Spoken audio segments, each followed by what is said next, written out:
I give you Ms. J.K. Rowling.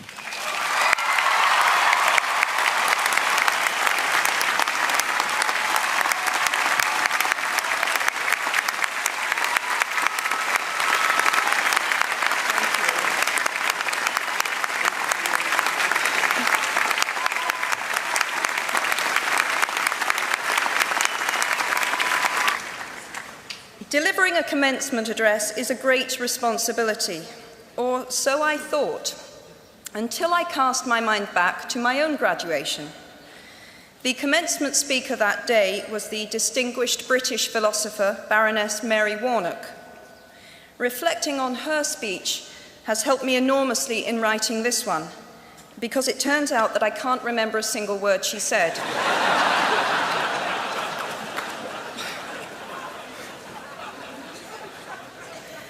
This liberating discovery enables me to proceed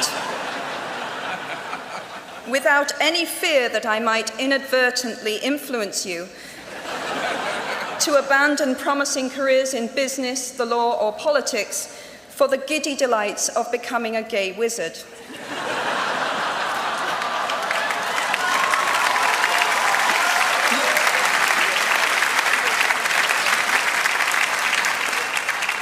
You see, if all you remember in years to come is the gay wizard joke, I've come out ahead of Baroness Mary Warnock. Achievable goals, the first step to self-improvement. Actually, I have racked my mind and heart for what I ought to say to you today. I have asked myself what I wish I had known at my own graduation, and what important lessons I have learned in the 21 years that have expired between that day and this. I have come up with two answers. On this wonderful day when we are gathered together to celebrate your academic success, I have decided to talk to you about the benefits of failure. And as you stand on the threshold of what is sometimes called real life, I want to extol the crucial importance of imagination. These may seem quixotic or paradoxical choices, but bear with me. Looking back at the 21-year-old that I was at graduation is a slightly uncomfortable experience for the 42-year-old that she has become. Half my lifetime ago, I was striking an uneasy balance between the ambition I had for myself and what those closest to me expected of me. I was convinced that the only thing I wanted to do, ever, was write novels. However, my parents, both of whom came from impoverished backgrounds and neither of whom had been to college, took the view that my overactive imagination was an amusing personal quirk that would never pay a mortgage or secure a pension. I know the irony strikes with the force of a cartoon anvil now, but... So they hoped that I would take a vocational degree. I wanted to study English literature. A compromise was reached that in retrospect satisfied nobody, and I went up to study modern languages. Hardly had my parents' car rounded the corner at the end of the road than I ditched German and scuttled off down the classics corridor. I cannot remember telling my parents that I was studying classics. They might well have found out for the first time on graduation day. Of all the subjects on this planet, I think they would have been hard put to name one less useful than Greek mythology when it came to securing the keys to an executive bathroom. Now, I would like to make it clear in parenthesis that I do not blame my parents for their point of view. There is an expiry date on blaming your parents for steering you in the wrong direction.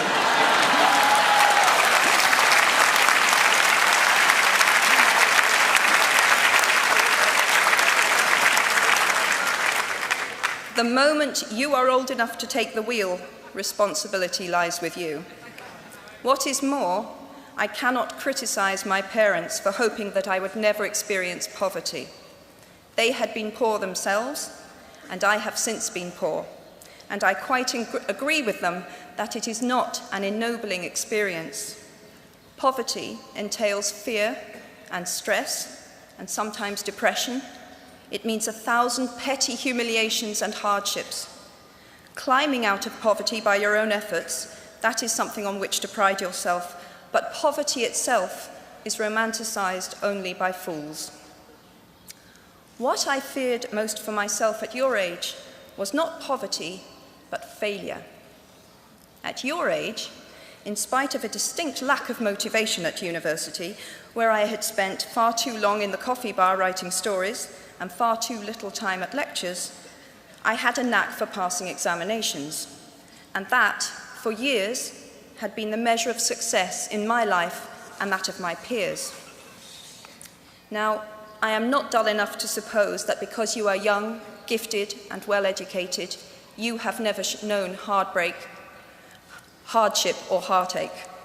Talent and intelligence never yet inoculated anyone against the caprice of the fates, and I do not for a moment suppose that everyone here has enjoyed an existence of unruffled privilege and contentment.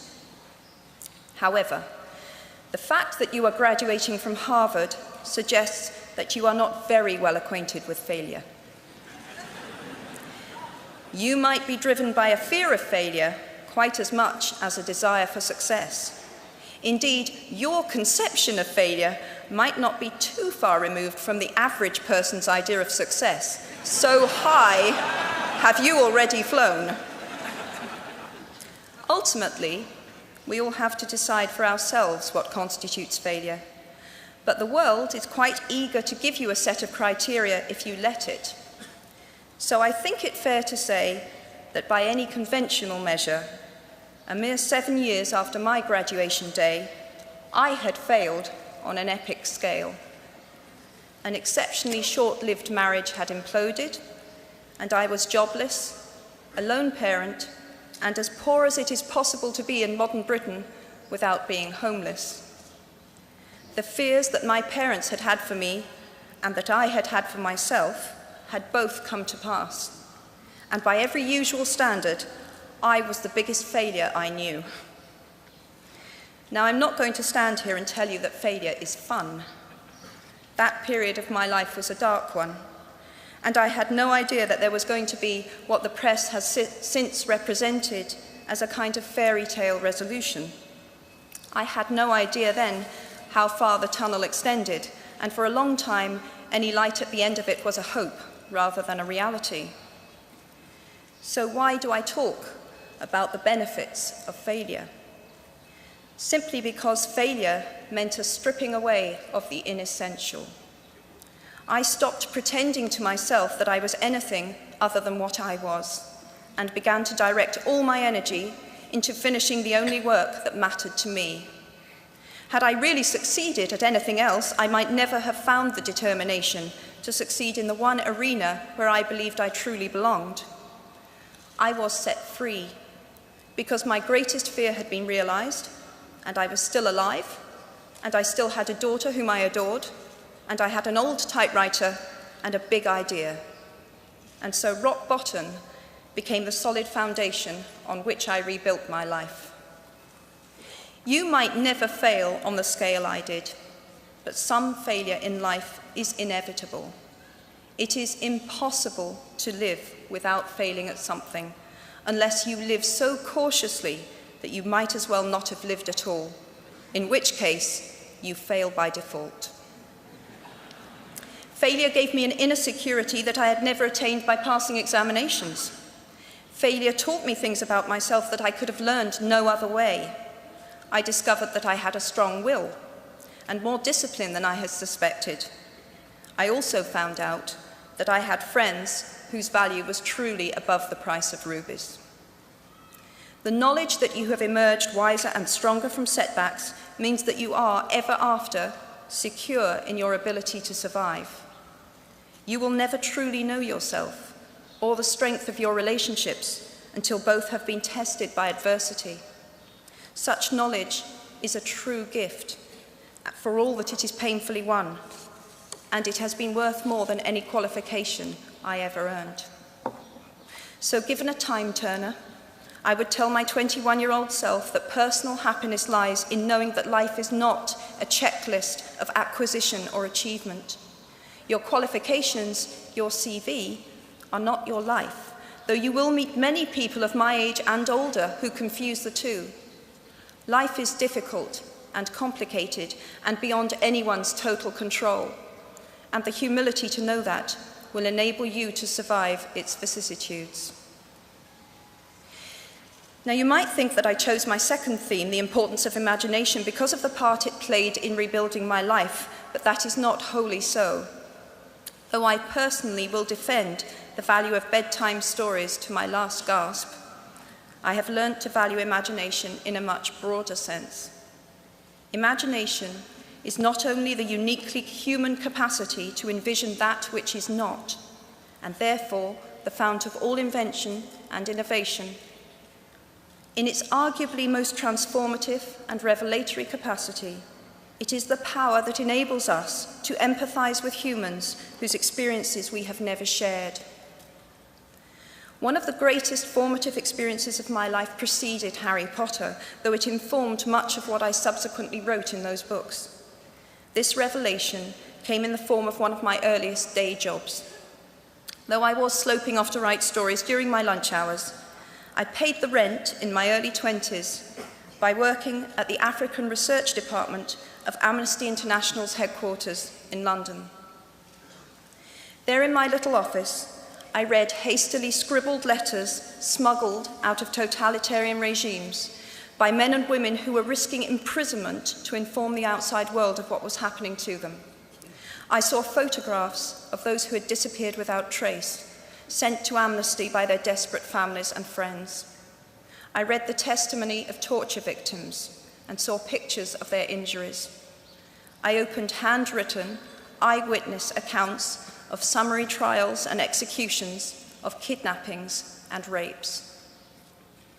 Many of my co-workers were ex-political prisoners, people who had been displaced from their homes or fled into exile because they had the temerity to speak against their governments. Visitors to our offices included those who had come to give information or to try and find out what had happened to those they had left behind. I shall never forget the African torture victim, a young man no older than I was at the time, who had become mentally ill after all he had endured in his homeland. He trembled uncontrollably as he spoke into a video camera about the brutality inflicted upon him. He was a foot taller than I was and seemed as fragile as a child.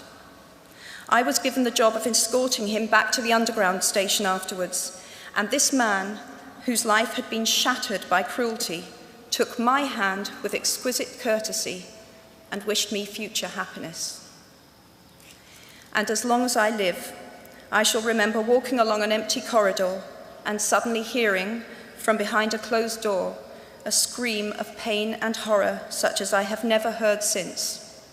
The door opened, and the researcher poked out her head and told me to run and make a hot drink for the young man sitting with her. She had just had to give him the news that in retaliation for his outspokenness against his country's regime, his mother had been seized and executed. Every day of my working week in my early 20s, I was reminded how incredibly fortunate I was to live in a country with a democratically elected government where legal representation and a public trial were the rights of everyone. Every day, I saw more evidence about the evils humankind will inflict on their fellow humans to gain or maintain power. I began to have nightmares, literal nightmares, about some of the things I saw, heard, and read.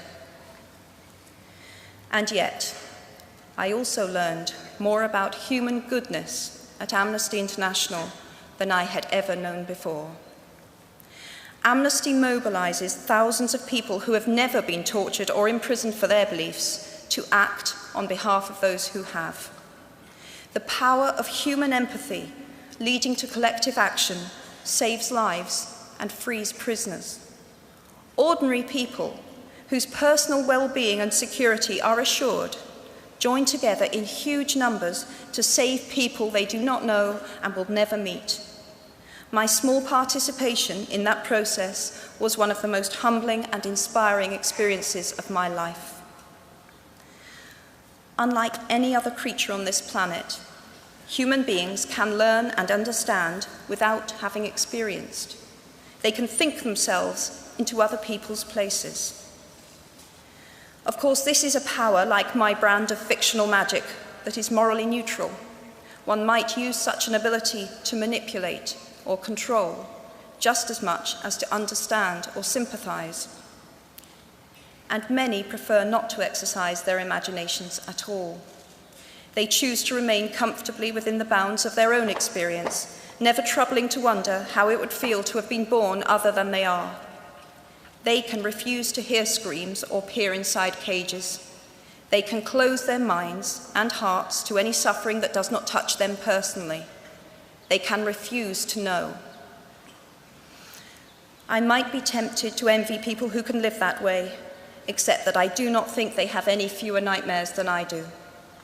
Choosing to live in narrow spaces leads to a form of mental agoraphobia, and that brings its own terrors. I think the willfully unimaginative see more monsters. They are often more afraid. What is more, those who choose not to empathize enable real monsters, for without ever committing an act of outright evil ourselves, we collude with it through our own apathy. One of the many things I learned at the end of that classics corridor, down which I ventured at the age of 18, in search of something I could not then define, was this, written by the Greek author Plutarch: "What we achieve inwardly will change outer reality." That is an astonishing statement, and yet proven 1,000 times every day of our lives. It expresses in part our inescapable connection with the outside world, the fact that we touch other people's lives simply by existing.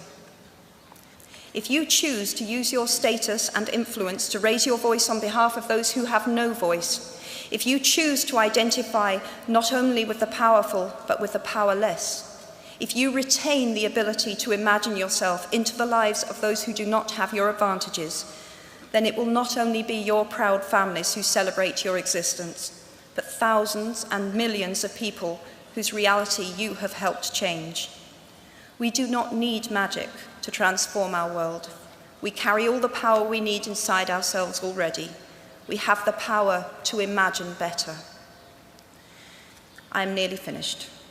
I have one last hope for you, which is something that I already had at 21. The friends with whom I sat on graduation day have been my friends for life. They are my children's godparents, the people to whom I've been able to turn in times of real trouble, people who have been kind enough not to sue me when I took their names for Death Eaters.